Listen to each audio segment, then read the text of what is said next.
मैं एक बार फिर आपका स्वागत करता हूं इस अबंडेंट लाइफ टेलीविज़न प्रोग्राम में। दोस्तों, यदि आपका कोई प्रार्थना निवेदन है तो स्क्रीन पर दिए इस नंबर पर आप फ़ोन कीजिए। हमारी प्रार्थना टीम आपके फ़ोन कॉल रिसीव करने की राह देख रही है। उन्हें बताइए कि आप किस लिए प्रार्थना करवाना चाहते हैं। वो आपके लिए पूरे दिल से प्रार्थना करेंगे और मुझे विश्वास है प्रभु यीशु हमारी प्रार्थनाओं का उत्तर देंगे और आपको बहुतायत से आशीष देंगे। आज मेरे संदेश का शीर्षक है यीशु मसीह में परमेश्वर का जीवन। मैं आपके लिए एक बहुत ही महत्वपूर्ण वचन पढ़ रहा हूँ, यूहन्ना के सुसमाचार से अध्याय 1 वचन 4। उसमें जीवन था और वो जीवन मनुष्यों की ज्योति था। ये तो पवित्र बाइबल में एक बहुत ही सामर्थी वचन है। उसमें मतलब मसीह में, यीशु मसीह में निश्चय ही जीवन है। यीशु कौन है? यीशु परमेश्वर हैं। तो यीशु मसीह में परमेश्वर का जीवन है और वो परमेश्वर का जीवन ज़रूरी है कि इस संसार में सबकी ज्योति हो जाए, खास करके हम लोग जो उद्धार पाए हैं। मसीह जीवन में मेरे प्यारे दोस्तों, चुनौती ये है कि परमेश्वर के उस जीवन को पाए जो मसीह यीशु में हैं, हर एक दिन उसे अपने जीवन में पाते रहें। चलिए, इसमें मैं आपको एक छोटी थियोलॉजी देता हूँ। जब परमेश्वर ने आदम को बनाया तो उसने कहा, आओ हम मनुष्य को अपने स्वरूप में बनाएं। हम जानते हैं कि परमेश्वर का कोई शारीरिक स्वरूप नहीं है, क्योंकि परमेश्वर आत्मा है। तो ये स्वरूप शब्द का मतलब क्या है? स्वरूप का सरल अर्थ है, ये परमेश्वर का चरित्र है। बस यही।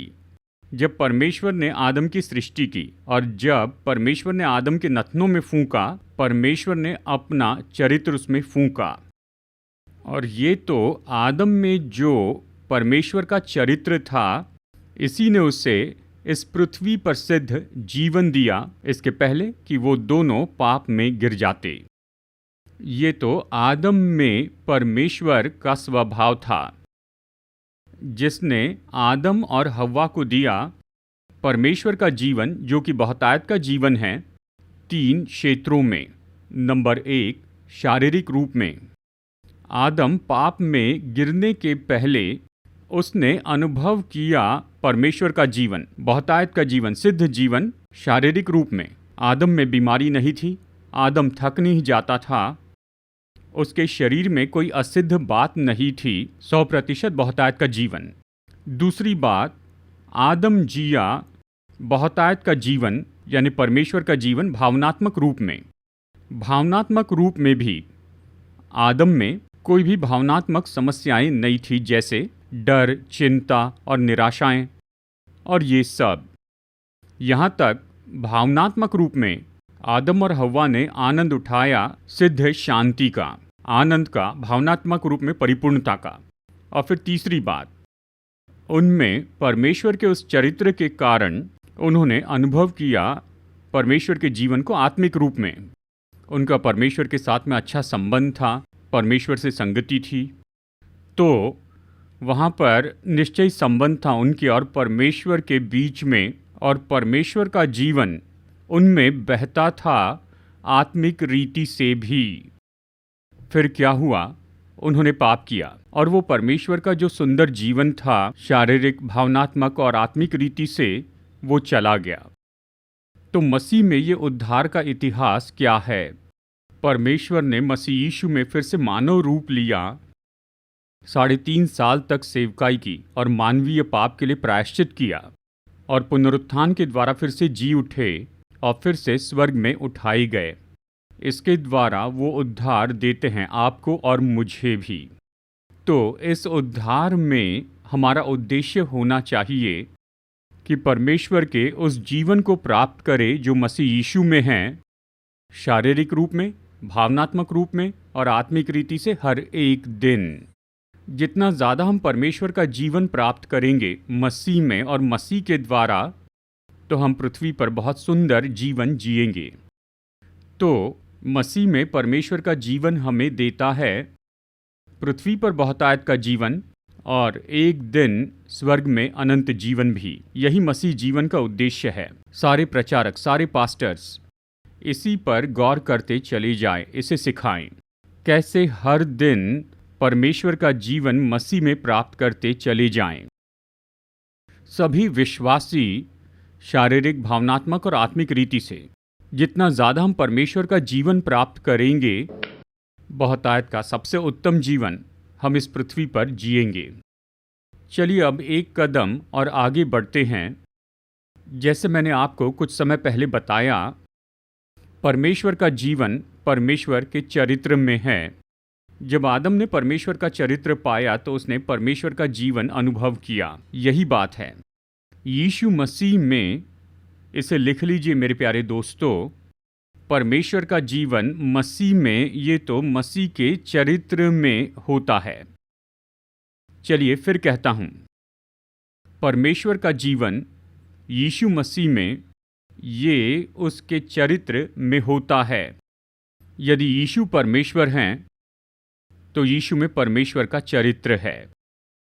और ये परमेश्वर का चरित्र जो यीशु में है, उसने यीशु को दिया यहाँ इस पृथ्वी पर एक सिद्ध जीवन उसने प्रकट किया 3.5 साल तक। ये तो परमेश्वर का चरित्र मसीह में था। उसने यीशु को एक मनुष्य के रूप में सिद्ध जीवन दिया। हम भी बिल्कुल यही तो चाहते हैं दोस्तों। यदि आप और मैं चाहते हैं कि मसीह में परमेश्वर का जीवन पाएं, तो इस पर गौर कीजिए। हमें प्रतिदिन यीशु के चरित्र में बढ़ते चले जाना होगा। चलिए दिलचस्प बात बताता हूँ। किसी भी व्यक्ति का जीवन तो उसके चरित्र में होता है। जितना ज़्यादा हम यीशु के चरित्र में बढ़ते चले जाएंगे दोस्तों, ये तो यीशु का वो चरित्र है जो हमें बहुत सुंदर जीवन देगा। हमारे लिए व्यक्तिगत रूप में, हमारे संबंधों में, हमारे विवाह में, हमारे परिवार में और हमारे चर्च में। देखिए इन दिनों में लोग आशीष चाहते हैं। देखिए ऐसे अगणित प्रचारक हैं जो वो तो परमेश्वर की आशीषों की प्रतिज्ञा बताते हैं हर दिन टेलीविज़न पर, यूट्यूब पर, सोशल मीडिया और इन सब में। वो तो बस परमेश्वर की प्रतिज्ञाओं को देते हैं कि परमेश्वर उन्हें देंगे अच्छा जीवन, सबसे उत्तम जीवन, सिद्ध जीवन। नहीं, जैसे मैं उद्धार को समझता हूँ, जैसे मैं थियोलॉजी को समझता हूँ, तो मैं निश्चित रूप में कह सकता हूँ कि सच में अच्छा जीवन और आशीषें, शांतिपूर्ण जीवन, आनंद का जीवन, परिपूर्ण जीवन और इस संसार की बहुतायत की आशीषों को प्राप्त करना, ये तो आता है जितना ज़्यादा हम मसीह के चरित्र में बढ़ते चले जाते हैं उसके द्वारा। क्योंकि मसीह के चरित्र में ही जीवन होता है। जितना ज़्यादा हम मसीह के चरित्र में बढ़ते चले जाएंगे, उतना ज़्यादा हम परमेश्वर के जीवन को प्राप्त करेंगे, शारीरिक रूप में, भावनात्मक रूप में और आत्मिक रूप में। तो चुनौती यही है, सारे प्रचारक मसीह के चरित्र को प्रचार करें, मसीह यीशु का स्वरूप। उनकी मदद कीजिए कि प्रतिदिन वो मसीह में बढ़ते चले जाएं। जितना ज़्यादा वो मसीह में बढ़ते जाएंगे, उतना उत्तम जीवन वो खुद के लिए पाएंगे और वो सबसे उत्तम जीवन देंगे उन सभी लोगों को जो उनके आसपास रहते हैं। चलिए इस अद्भुत संदेश में मैं आपको एक कदम आगे लेकर जाऊं। यदि हम वचनों का अध्ययन करेंगे कि हमारे प्रभु यीशु मसीह का चरित्र कितना है, अगणित है, असीमित है, और मैं आपको बताऊंगा 3 ऐसे स्वभाव गुण जो कि यीशु के चरित्र में हैं। नंबर 1, यीशु का चरित्र तो पवित्रता का है। यूहन्ना अध्याय 8 वचन 46 में स्वयं यीशु ने कहा है, तुम में से कौन मुझे पापी ठहराता है? यदि मैं सच बोलता हूँ तो तुम मेरा विश्वास क्यों नहीं करते? यीशु कहते हैं, क्या तुम में से कोई मुझे कायल कर सकता है कि मुझ में कोई पाप है? तुम्हें कुछ नहीं मिलेगा। क्योंकि यीशु में कोई पाप नहीं था। यीशु की इसी पवित्रता के बारे में हम कह रहे हैं। और प्रेरितों के काम में वचन कहता है कि उस समय उन लोगों ने उस पवित्र को क्रूस पे चढ़ाया, यीशु को।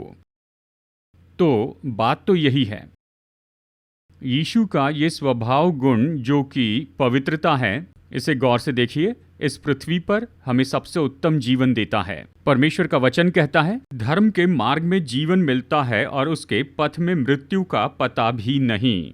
हमेशा हम ये याद रखें कि धार्मिकता या पवित्रता तो जीवन है, पवित्रता तो भला जीवन है, पवित्रता तो बहुतायत का जीवन है। चलिए इसको विस्तार से बताता हूँ। पवित्रता का मतलब दो बातें हैं। पवित्रता का अर्थ है कि हम प्रतिदिन पाप में से बाहर आ जाएं।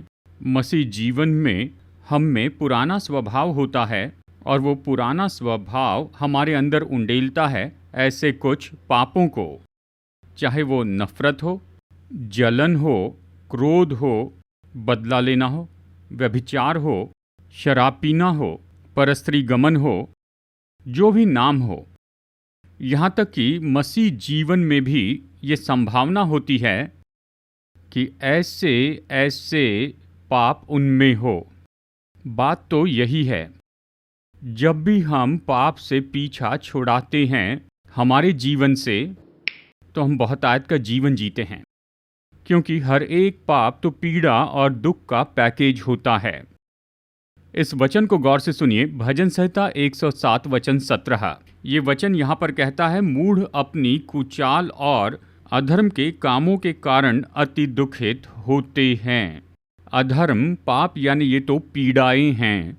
जितना ज़्यादा पाप बाहर जाएगा हम उतना सुंदर जीवन जी पाएंगे। जब पाप हम में से निकल जाता है तो हमारे आसपास के लोग भी सुंदर जीवन जी सकते हैं। उदाहरण के लिए, एक शराबी ऐसे ही अचानक यीशु से छुटकारा पाए वो पाप चला जाता है, तो ज़रा कल्पना कीजिए कितना सुंदर जीवन उसकी पत्नी और उसके बच्चे अनुभव करेंगे। नंबर 1, पवित्रता यही है कि सारे पापों को निकाल दे। जितना पाप निकल जाएगा उतना बेहतर जीवन हम जी पाएंगे। दूसरी बात, इस पर गौर कीजिए, पवित्रता तो ये अच्छे गुण हैं। दूसरे शब्दों में, परमेश्वर का वचन हमें जो करने के लिए कहता है, यीशु की आज्ञाएं और दूसरी आज्ञाएं जो हमें कुछ करने के लिए कहती हैं, तो ये ऐसी आज्ञाएं हैं जो हम करते हैं। अच्छे गुण हैं। हर समय जब हम अच्छे गुणों में बढ़ते चले जाते हैं तो ये हमें बहुतायत का जीवन देता है, और ये अच्छे गुण आपके आसपास के लोगों को भी बहुतायत का जीवन देते हैं। चलिए उदाहरण देता हूँ। क्षमा करना अच्छा गुण है। जब हम किसी को क्षमा करते हैं तो बेहतर जीवन जीते हैं, दोष भावना चली जाती है, हम में शांति होती है, बोझ हट जाता है। जब हम किसी को क्षमा करते हैं तो दूसरा व्यक्ति भी बेहतर जीवन जीता है और ये संबंध तो फिर से एक बार वापस जुड़ जाता है। यीशु की वो हर एक आज्ञा जो हमें कुछ करने के लिए कहती है, ये तो बहुतायत के जीवन का बंडल है। बस यही है पवित्रता। पवित्रता क्या है? पाप से बाहर आना और अच्छे गुणों में बढ़ते जाना। तो जितना ज़्यादा हम अच्छे गुणों में बढ़ते चले जाएंगे और उन गुणों को प्रकट करते चले जाएंगे, हमारे अपने जीवन में और हमारे परिवार में और हमारे चर्च में, तो सबसे उत्तम जीवन पाएंगे। बस यही है।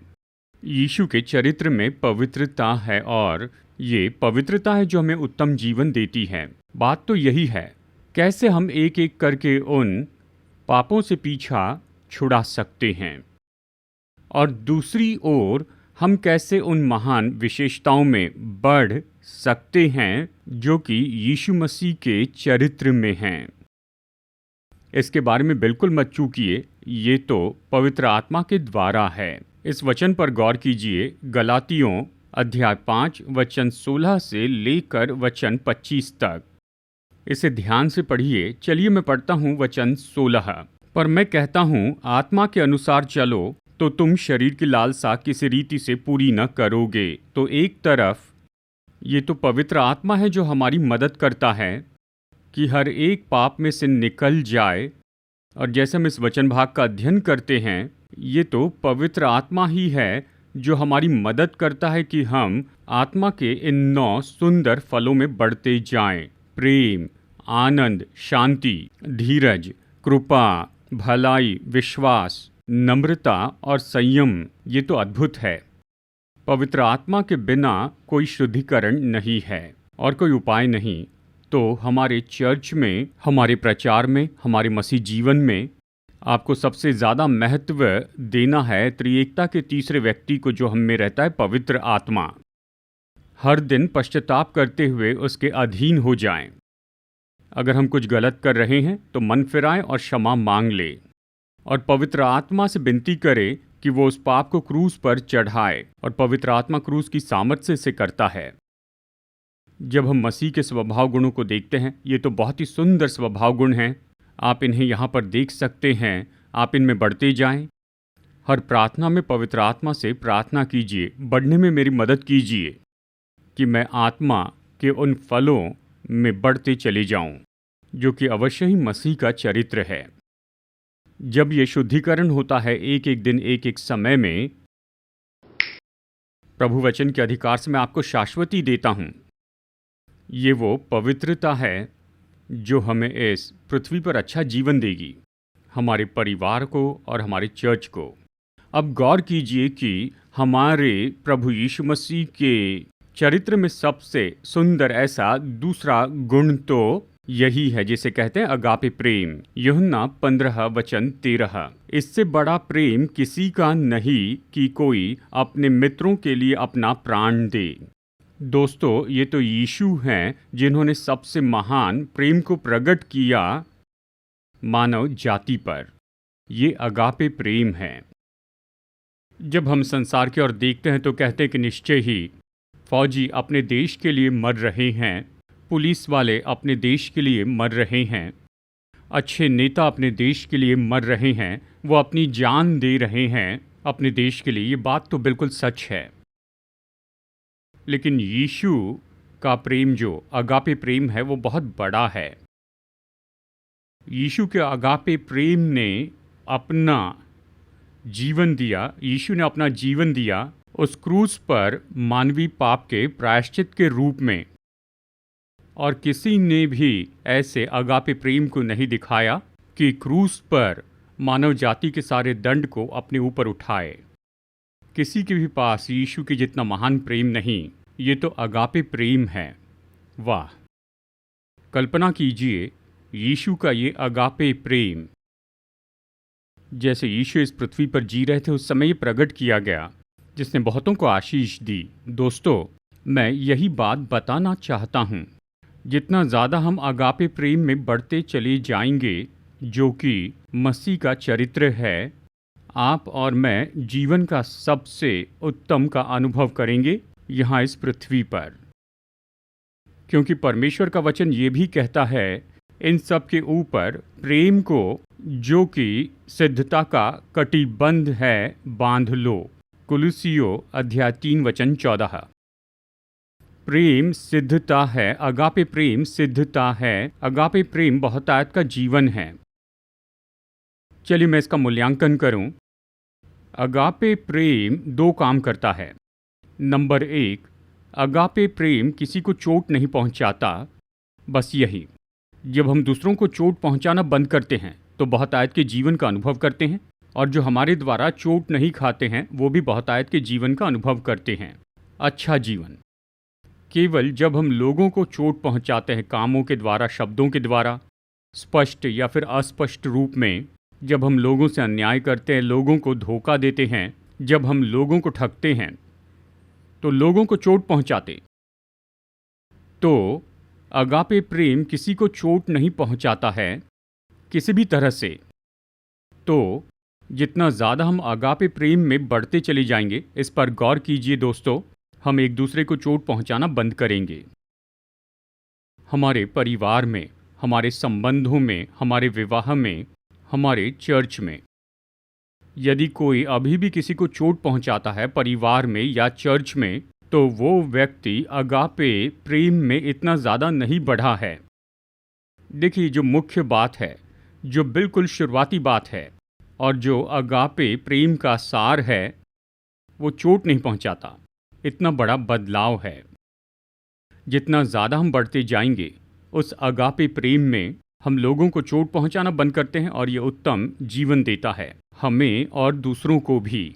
अगापे प्रेम और भी कुछ करता है।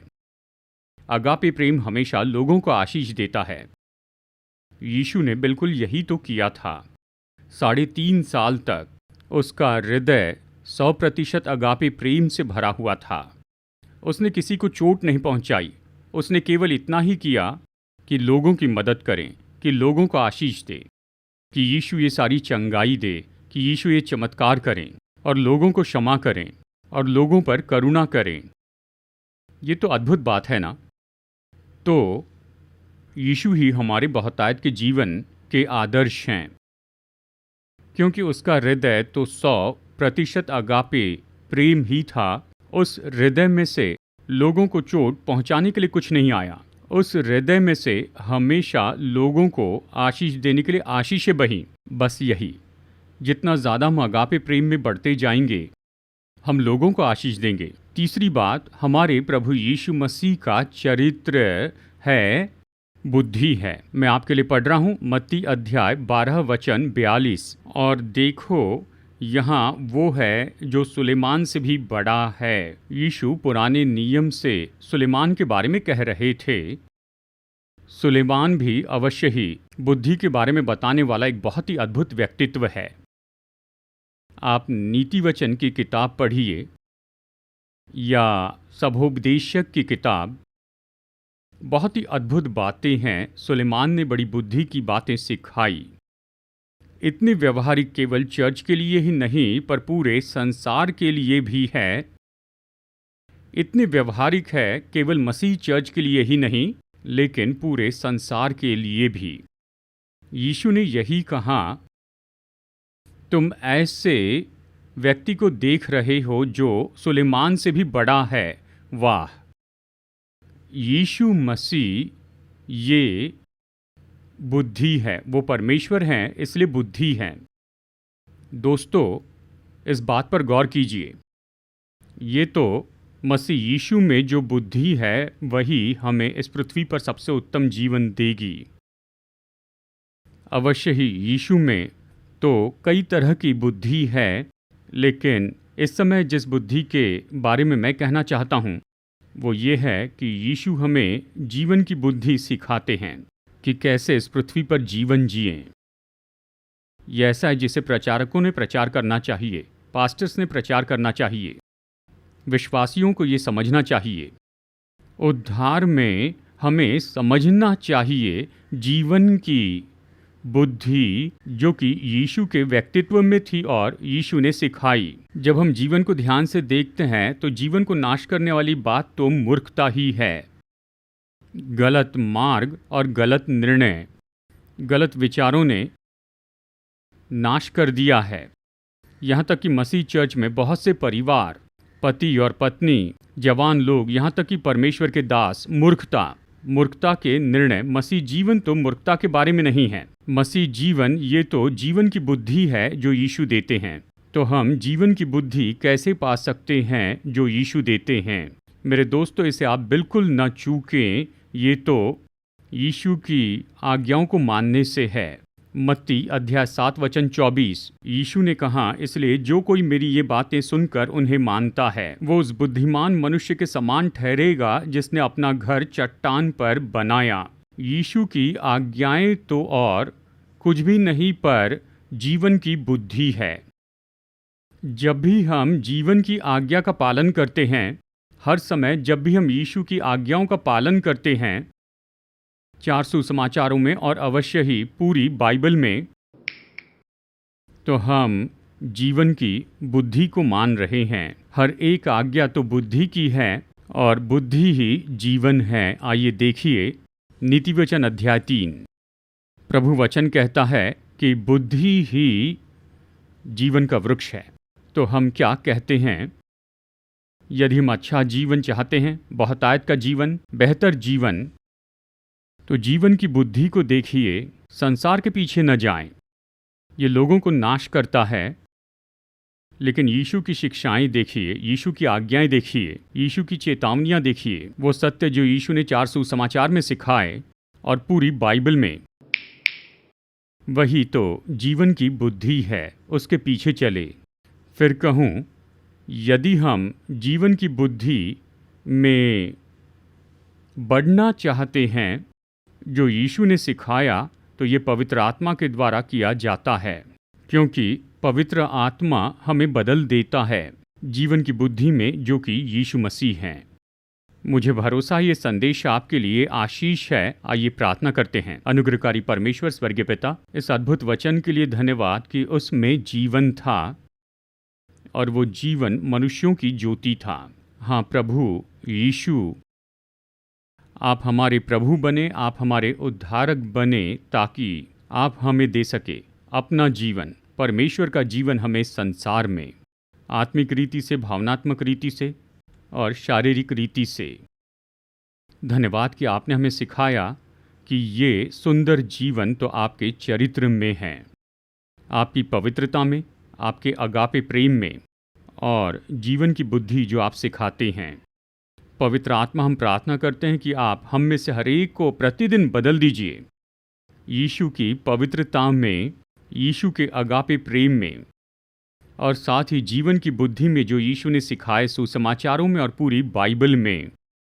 और जितना ज़्यादा हम आपके चरित्र में बदलते चले जाते हैं, धन्यवाद प्रभु इस शाश्वती के लिए कि हम इस पृथ्वी पर बेहतर जीवन जिएंगे और एक दिन स्वर्ग में अनंत जीवन। अपने लोगों को आशीष दीजिए, प्रोग्राम को आशीष दीजिए, मुझे आशीष दीजिए। यीशु के नाम में मांगता हूँ, आमीन। हमारे उद्धारकर्ता प्रभु यीशु मसीह के नाम में आप सभी लोगों को अभिवादन।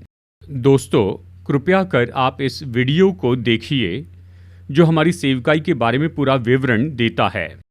ये सेवकाई तो स्थापित की गई है हैदराबाद, भारत में, और हम 6 महान सेवकाइयों में जुड़े हैं।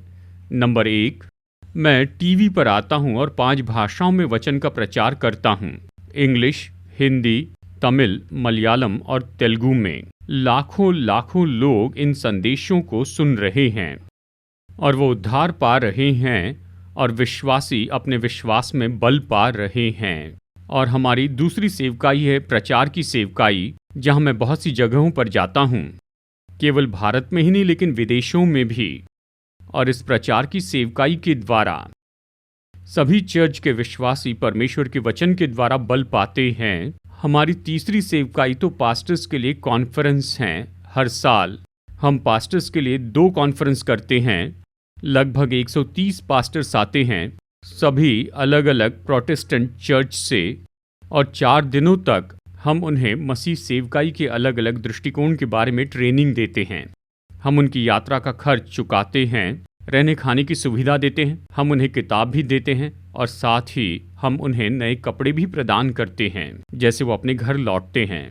और चौथी सेवकाई है एमोरी मिशन हॉस्पिटल, जिसके द्वारा हम अद्भुत सेवकाई कर रहे हैं। ऑर्थोपेडिक में, गायनेकोलॉजी और ऑब्स्टेट्रिक्स में बहुत से गरीबों की सेवा करते हैं। हर महीने हजारों गरीब ऐसे मरीज पा रहे हैं बहुत ही उत्तम मेडिकल सहायता इस एमोरी हॉस्पिटल द्वारा। नंबर 5, हमारे 3 अच्छे चर्च हैं जिनके द्वारा हम अच्छी सेवकाई कर रहे हैं और बहुत से लोग अपना जीवन प्रभु को दे रहे हैं। और इन चर्च में प्रभु का वचन प्रचार किया जाता है। ये इन्हें बल देता है और इनकी मदद करता है कि अपने आत्मिक जीवन में बढ़ते जाएं। और हर महीने हम कुछ गरीब परिवारों को ऐसे ही चुनकर उन्हें देते हैं चावल, दाल और दूसरे अनाज। कृपया हमारी सेवकाई के लिए प्रार्थना कीजिए। अगर आप चाहते हैं कि हमारा न्यूज़लेटर पाए जिसका नाम है सीड, तो कृपया अपना पता स्क्रीन पर दिए हुए व्हाट्सएप नंबर पर हमें भेजिए, तो मैं तुरंत ही आपको अपना न्यूज़लेटर भेजूंगा। अगर आप में से कोई हमें कुछ योगदान भेजना चाहता है या एक प्रोग्राम के लिए स्पॉन्सर होना चाहता है, कृपया हमारा QR कोड नोट कीजिए, इसे स्कैन कीजिए और आप हमें ऑनलाइन अपनी भेंट भेज सकते हैं। परमेश्वर आपका आशीष दे, जैसे आप बहुत ही महत्वपूर्ण और कार्यनीति से फलवंत सेवकाई में स्पॉन्सर बनते हैं।